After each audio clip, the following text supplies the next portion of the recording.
Hai cuy, selamat datang di channel Film Pemersatu. Kali ini gua akan membahas sebuah film berjudul Extortion. Film ini menceritakan tentang penyanderaan seorang suami di saat akan menyelamatkan anak dan istrinya yang terdampar di sebuah pulau. Buat yang penasaran, langsung saja masuk ke ceritanya. Sebelum masuk, buat kalian yang baru ketemu channel ini, gua ucapkan selamat datang dan gak ada salahnya nih subscribe dan nyalakan lonceng agar kamu gak ketinggalan video terbaru dari channel Film Pemersatu. Yuk intro.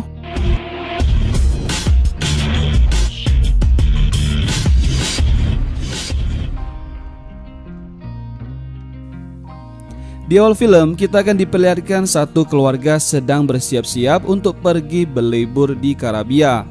Di sini ayahnya bernama Kevin dan anaknya bernama Andy. Saat mereka berbincang, datanglah seorang pak tua yang merupakan tetangga dari mereka. Pak tua ini bernama Lucas. Ia menghampiri Kevin dan Andy untuk memperlihatkan cara memperbaiki mesin pemotor rumput Kevin yang sudah rusak. Namun Kevin menolaknya karena sedang buru-buru. Lucas pun memperingatkan Kevin untuk berhati-hati karena beberapa area di sana kurang aman. Singkat cerita, mereka pun sampai di Karibia dan segera menuju ke hotel untuk check-in. Di sini istri Kevin bernama Julie pakai E.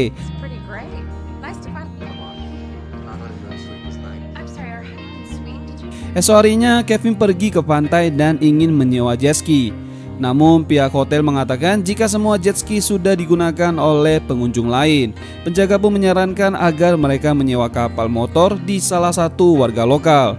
Singkatnya, Kevin mendapatkan kapal motor sewaan dengan harga $200 untuk 3 jam. Di sini pemilik kapal menjelaskan bagaimana cara mengoperasikan kapal. Scene lalu berpindah di mana Kevin sedang mengendarai kapal motor itu bersama istri dan anaknya. Namun tiba-tiba mereka dilewati kapal kuning yang ugal-ugalan. Karena Kevin ini pernah main GTA dan PUBG, ia pun mengejar kapal kuning yang melewati mereka.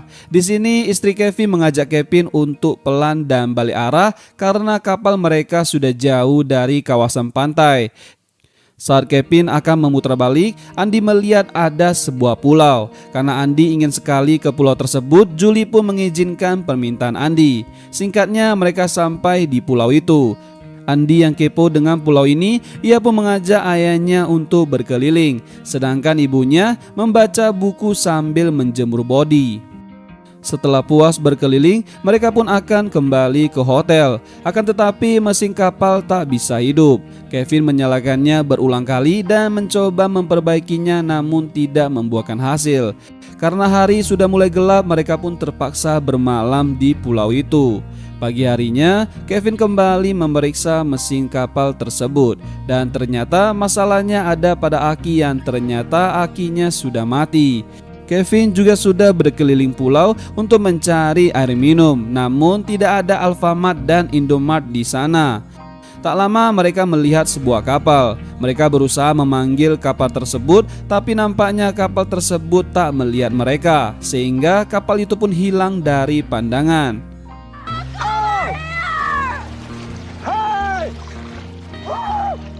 Malam pun tiba. Di sini Kevin berjanji tidak akan membiarkan mereka mati di pulau tersebut.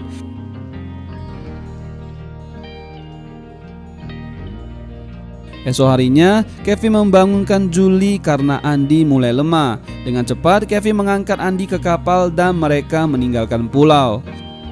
Kevin mulai mendayung hingga akhirnya mereka terdampar di sebuah pulau lain. Kemudian Kevin melihat sebuah kapal dan mencoba memanggil kapal tersebut. Namun lagi dan lagi kapal itu menghilang. Mereka pun tak sadarkan diri di dalam kapal. Lalu tiba-tiba datanglah 2 nelayan dan memberikan mereka air minum.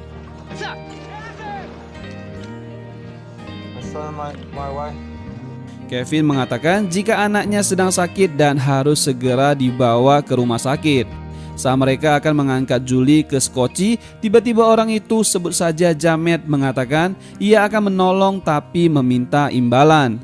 Kevin mengatakan akan membayar dengan semua tabungan yang ia miliki, sekitar $40.000. tapi Jamet ingin dibayar lebih, yaitu 1 juta dolar. Di sini negosiasi berjalan alot karena Kevin tak memiliki uang sebanyak itu.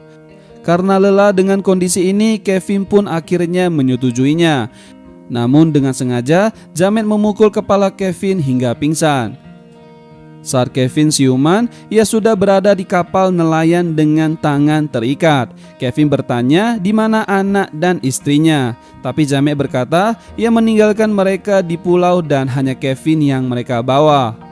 Jamet mengatakan mereka harus ke bank dan mentransfer uang itu. Setelah transaksi dilakukan, mereka berencana kembali ke pulau itu dengan 2 kapal. Singkatnya, mereka sampai di pinggiran kota. Kevin pun menelepon beberapa temannya, namun tidak ada yang bisa membantunya untuk meminjamkan uang. Akhirnya ia menelepon Lucas dan Lucas pun membantunya. Kevin dan Jamet segera menuju bank untuk memeriksa saldo rekening. Ternyata saldo Kevin hanya bertambah sekitar 193.000 dolar. Di sini terjadi perdebatan dengan Jamet karena tidak sesuai dengan kesepakatan. Akhirnya Jamet meminta Kevin untuk mentransfer uang tersebut.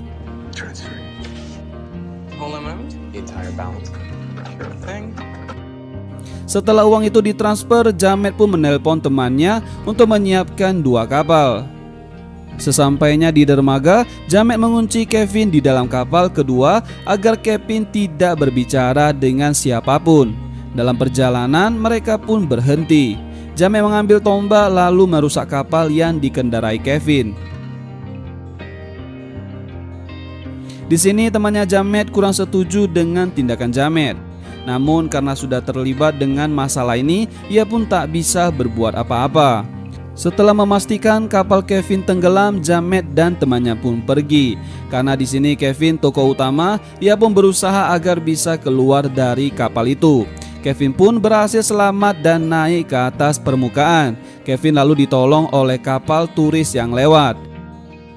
Malam harinya, seorang detektif bernama Hagen menemui Kevin dan memberitahukannya jika kedutaan AS telah diberitahu dan kapten penjaga pantai AS akan menjelaskan tutorial cara menyelamatkan anaknya dan istri Kevin. Mereka juga mengatakan ada banyak sekali pulau sehingga operasi penyelamatan ini membutuhkan waktu berminggu-minggu. Namun Kevin mengatakan jika anak dan istrinya akan tewas sebelum fajar. Kevin pun mengusulkan untuk mencari nelayan yang telah menipunya, tapi detektif Hagen memintanya untuk berbicara 2 mata. Kevin mengatakan jika ia mendengar orang yang membawa kapal bernama George. Tak disangka, detektif ini malah mencurigai dan menyinggung Kevin jika Kevin berbohong soal anak dan istrinya yang terdampar. Kevin menegaskan kalau ia tidak mungkin melakukan hal itu. Yang jelas, nelayan itulah yang telah meninggalkan anak dan istrinya di sebuah pulau untuk mati. Detektif pun menyuruh Kevin untuk beristirahat karena akan melakukan pencarian di esok hari. Singkat cerita, Kevin sampai di hotel. Akan tetapi di sini ia sangat galau, resah dan gelisah memikirkan nasib anak dan istrinya. Ia lalu ke sebuah warnet untuk mencetak beberapa gambar pulau dan mencari tahu tentang Jamet. Ketika Kevin mengetahui di mana Jamet itu bertransaksi, ia pun langsung menuju koridor untuk berbicara dengan detektif dan mencari nelayan tersebut. Tapi lagi dan lagi detektif menolaknya. Karena pantang menyerah, Kevin pun keluar mencari taksi dan menuju ke pasar ikan, tapi tidak membuahkan hasil. Di sini Kevin mendapatkan informasi dari seseorang untuk mencari di sebuah bar dekat dermaga. Namun ternyata bukan George yang ia cari. Kemudian Kevin kembali ke taksi dengan muka yang kelelahan dan putus asa. Saat berbicara dengan sopir taksi, Kevin melihat tanda jahitan pada sopir taksi tersebut. Ia pun langsung teringat dengan jahitan pada lengan Jamet.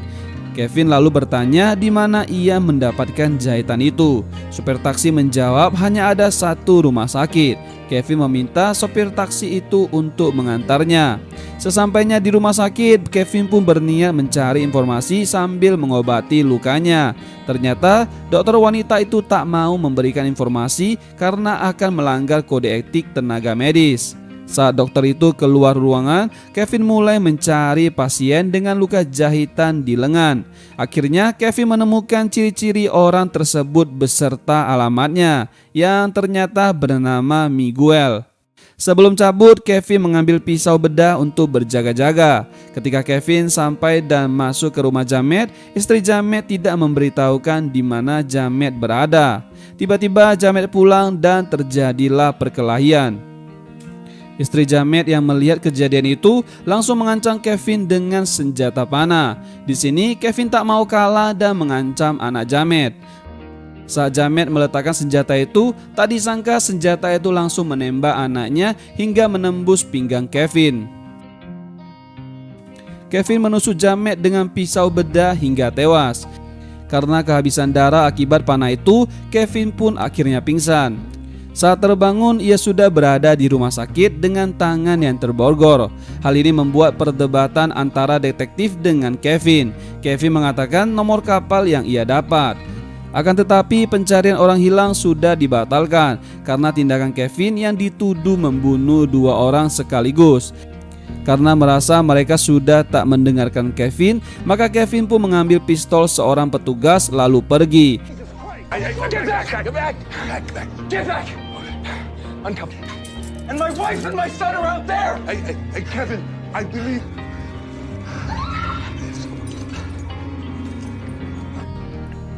Polisi kemudian mengejar Kevin dan saat detektif mendapatkan Kevin, ia tak menembak Kevin dan membiarkannya pergi. Esok pagi semua polisi mencari Kevin.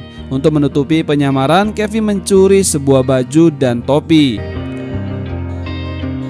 Kevin lalu pergi ke kantor kepala pelabuhan dan menanyakan di mana letak kapal Jamet. Di sini ia menyamar ingin ikut menangkap hiu.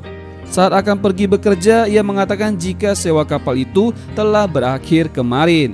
Kevin pun merenung apa yang harus ia lakukan untuk mencari George. Kevin mengingat jika George memiliki HP. Singkatnya, Kevin menghubungi kedutaan AS. Kalau George memiliki sebuah telepon seluler, Kevin meminta untuk melacak HP George, lalu menangkapnya dan membawanya ke alun-alun kota, maka Kevin akan menyerahkan diri. Saat tiba di alun-alun kota, sudah banyak polisi yang mencari Kevin. Lalu Kevin menelepon detektif. Ternyata si detektif telah menelpon George, namun yang menjawabnya takut dan sinyalnya hilang. Bisa disimpulkan jika George sedang dalam perjalanan meninggalkan pulau. Di sini rencana Kevin tak berjalan sesuai skenario. Ia pun menaiki sebuah bus dan tak disangka George ada di dalam bus yang ia tumpangi. Kevin kemudian memanggil George dan karena takut George langsung melompat untuk melarikan diri. Kevin pun mengejarnya. Saat George berhenti dan menghampiri Kevin, tiba-tiba sebuah mobil menabraknya dari belakang.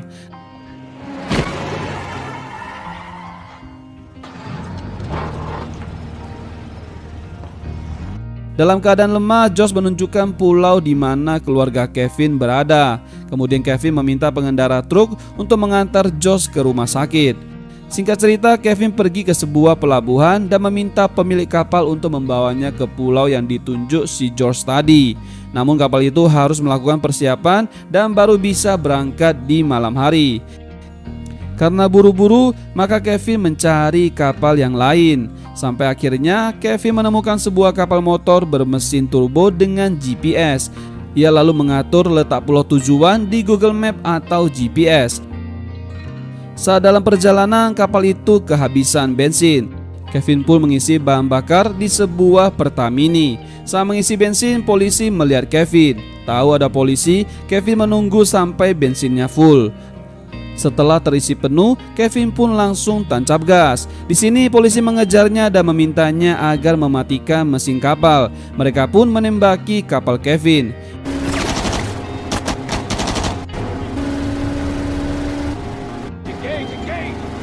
Menyadari jika kapal itu memiliki 2 mesin, ia pun langsung mengaktifkan mesin turbo dari kapal itu, sehingga kapal itu melesat dengan kecepatan sangat tinggi dan meninggalkan polisi jauh di belakang.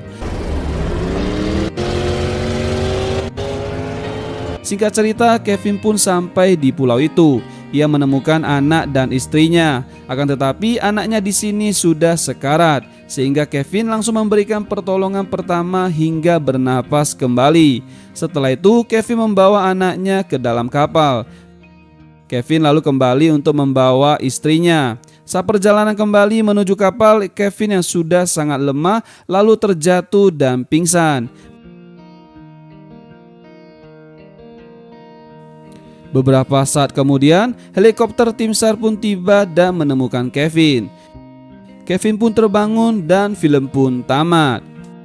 Sedikit penjelasan kenapa tim SAR bisa menemukan Kevin, padahal sebelumnya tim SAR mengatakan jika butuh beberapa minggu untuk bisa menemukannya. Dan jawabannya adalah kapal kuning yang dikemudikan Kevin memiliki GPS, sehingga dengan mudah tim SAR menemukan pulau itu.